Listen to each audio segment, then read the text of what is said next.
Baik, untuk selanjutnya bisa kita langsung saja sambut narasumber kita, Dr. Alma. Selamat siang, Dr. Alma. Selamat siang anak-anakku semuanya. Bagaimana dok kabarnya? Insya Allah baik sekali. Terima kasih ini bisa bertegur silaturahmi sama Ale, sama Cika, sama Geger, sama Rudi. Rudi itu apa? Radit, sama Firda, sama Jesslyn, sama Kim, sama Dima, sama Via, sama Sauri, sama Farhan. Baik dok, mungkin saya ingin izin menanyakan beberapa pertanyaan sebelumnya dokter. Baik dok, saya Shalika Ayuni, mahasiswa baru pendidikan dokter FK Unpad. Saya izin bertanya dok, untuk yang pertama, mungkin bisa diceritakan dok motivasi dokter ingin menjadi seorang dokter, atau bagaimana ceritanya dokter memilih profesi sebagai seorang dokter? Ajaib pokoknya mah. Saya sebenarnya dulu menjadi dokter nggak ya? Nggak tahu juga. Sebenarnya dulu saya nggak tahu. Saya tuh dulu itu hanya sering gambar.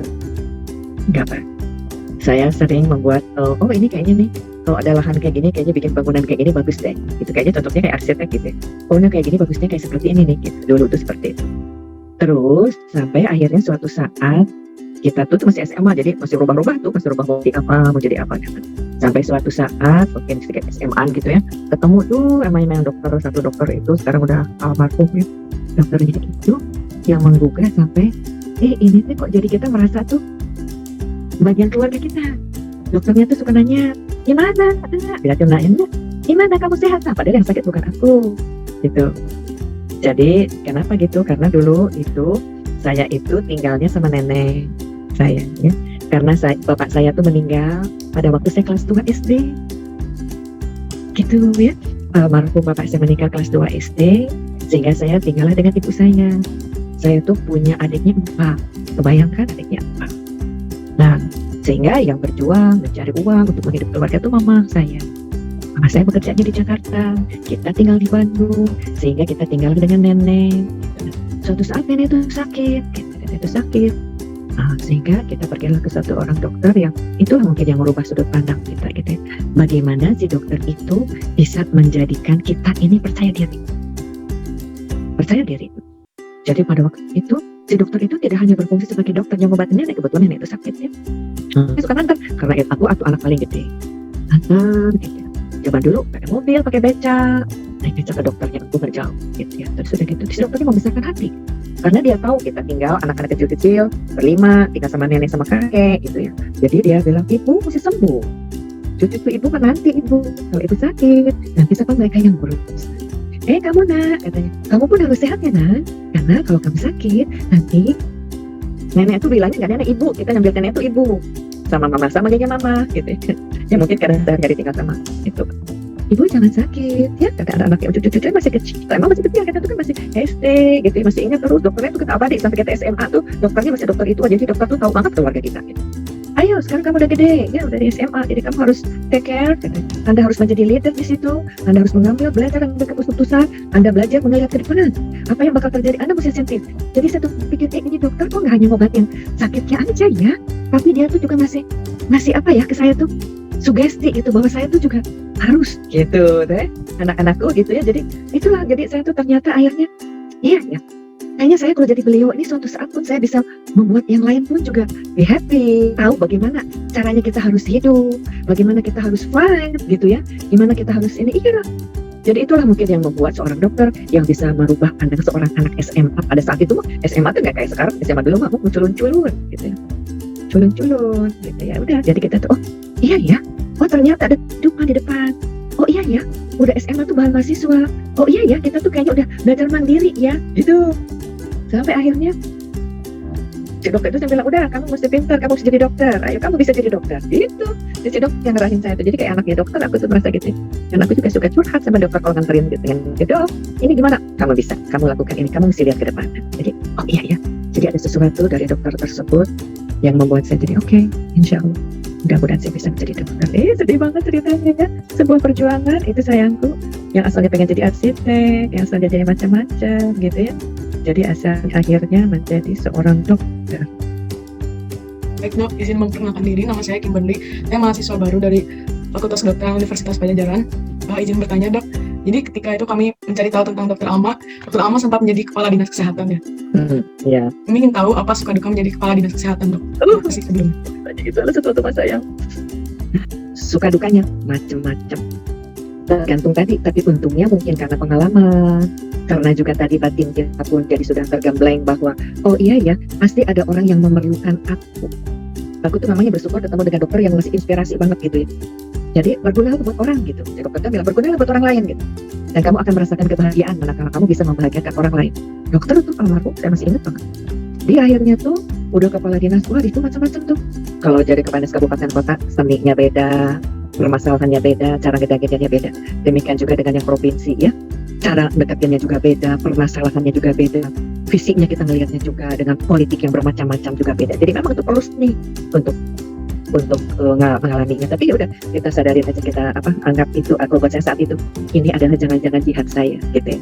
Kalau saya pada waktu itu selalu berkomunikasi sama Allah gitu, ya Allah, kenapa Engkau pilih aku jadi kepala dinas padahal pada orang-orang lain lagi yang mungkin lebih cakep, lebih pinter, lebih berani, kok aku sih Allah yang dipilih gitu ya. Sampai aku tuh disadarkan oleh salah seorang pemimpin saat itu, seorang gubernur, karena saya ngalamin 3 kali gubernur yang berganti-ganti. Polisi coba hitung, ada kalkulator nggak? Ada Pak, ini coba dihitung 1 per berapa jumlah penduduk Jawa Barat? 46.856.000 kali 100 berapa persentasenya? 0,00 sekian. Kenapa Pak? Itulah hargamu. Murah banget ya. Maksudnya Pak, kecil ya angkanya ya. Kecil itu dilihatnya adalah langka. Artinya apa? Tidak semua orang bisa mengambil jabatan itu. Maksudnya Pak, kalau tidak Allah yang memilihmu. Dari situ saya kaget ya. Ya Allah, oh bukan Bapak, bukan, saya nggak kenal kamu, kan pakai fit and proper, saya menerima hasil.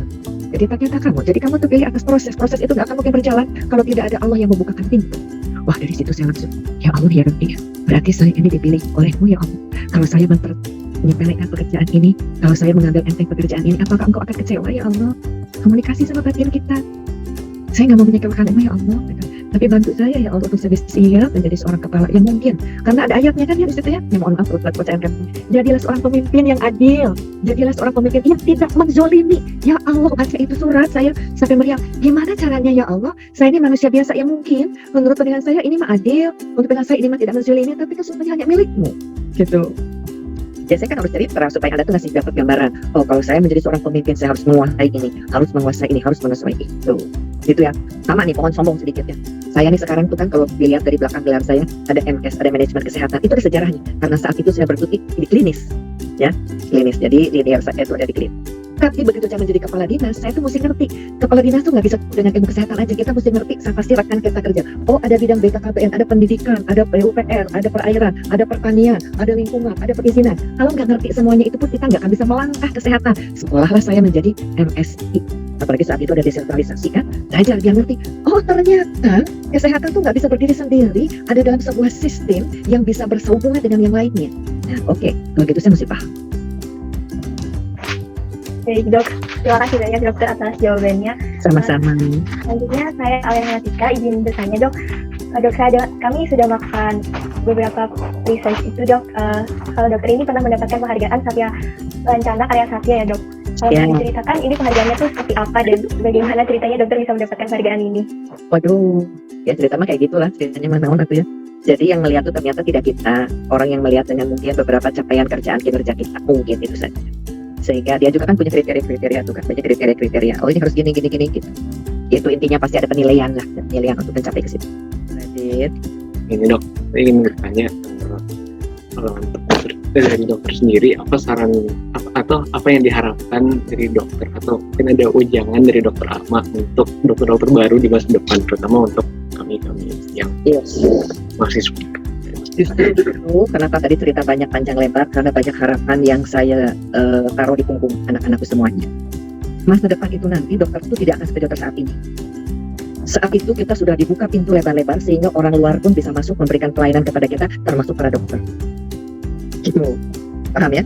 Jadi satu, kita akan mendapatkan saingan orang-orang dari luar yang mungkin akan mengincar Indonesia. Kenapa Indonesia diincar? Karena kita mempunyai jumlah penduduk yang besar, pangsa pasar. Dua, karena kita punya budaya yang menurut saya budayanya ini harus kita ubah. Apa budayanya? Budaya kita tuh masih senang, bangga mempergunakan produk luar. Ngerti nggak? Lontong, saya mah kan ditolong sama siapa nih? Sama dokter tua. Apaan saya mau pulang dari Singapura? Saya kan berobat di sana. Saya mau ke Malaysia kemarin sengaja. Saya mau obat teh. Ada hal mah belum tentu gitu sama dengan di kita. Tapi itu adalah sebuah budaya.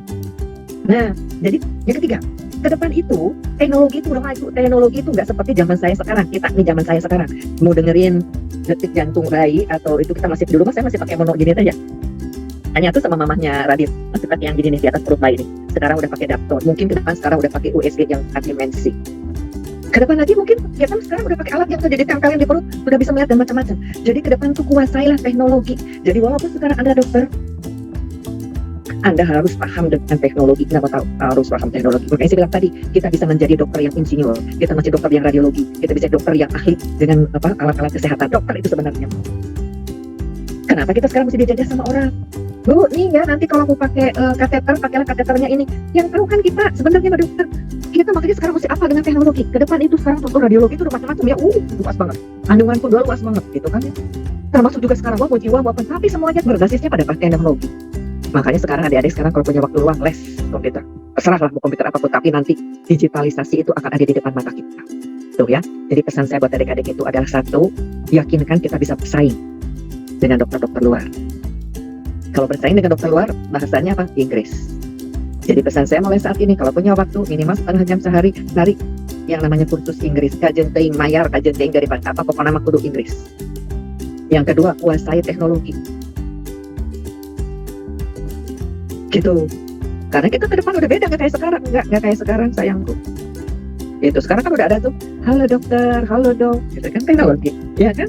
Terus di mana posisi kita nanti? Nah, jadi kita harus menciptakan sesuatu yang baru, something new. Apa yang harus kita lakukan di sini? Itulah sayang. Jadi itu pesannya tuh dari Radit untuk dokter-dokter masa depan. 3 pesan tadi, saingan dengan luar. Jadi Inggris kita mesti diperkuat. Saingan keluar, kita harus membuka tadi window-nya dibuka, jendelanya kita buka. Bahwa sekarang kita tidak hanya dengan kesehatan aja, kita mesti kenal dengan BKBN, mesti kenal dengan pendidikan, mesti kenalnya. Bahkan saya berharap Anda yang menjadi nanti kepala dinas di BKKBN, kepala dinas di perairan, kepala dinas di PDAM, kepala dinas bisa. Saya yakin bisa. Justru kalau sekarang pemerintah menurunkan stunting, yang namanya kepala tadi pemberdayaan perempuan, kepala dari kepala dinas pemberdayaan perempuan, kepala sosial mestinya adalah seorang dokter, karena ngerti banget. Gitu, makanya saya bilang dokter tuh luas, asal kita tadi punya diri, punya kemampuan dan mau belajar. Terus ketiga IT tadi. Jadi pesan saya yang pertama ini adalah Anda harus mempersiapkan menjadi seorang mahasiswa-mahasiswi, bukan seorang anak SMA. Dan pasti akan berubah. Satu, jadi kalau mahasiswa itu Anda harus manajemen waktu, manajemen keuangan, manajemen ilmu dan semuanya gitu ya, termasuk tadi itu persiapkan karakter building Anda. Udah jangan banyak-banyak itu aja. Kuasai itu tadi karakter building Anda. Saya mau jadi apa dari sekarang nih? Soalnya waktu untuk menjadi itu nggak gampang. Perilaku itu perlu waktu yang lama karena kita membawa kebiasaan adat istiadat dari rumah. Yang manja, yang semua dilayanin, yang semuanya serba ada, yang semuanya diarahin. Oh enggak, dokter mah nggak bisa seperti itu nanti. Nah, menuju menjadi seorang dokter yang saya ceritain tadi itu perlu waktu. Dan perlu waktu itu tuh kalau Anda persiapan dari sekarang. Anda ingat ya, oke pesanan Anda sekarang mahasiswa-mahasiswi bukan anak SMA. Ingat itu satu. Itu aja jangan panjang-panjang, itu nanti bisa bingung ya. Oke. Salam buat semuanya ya, terima kasih. Mohon maaf kalau ada yang tidak berkenan ya, mohon maaf sekali. Selamat bekerja, selamat berjuang. Terima kasih. Assalamualaikum.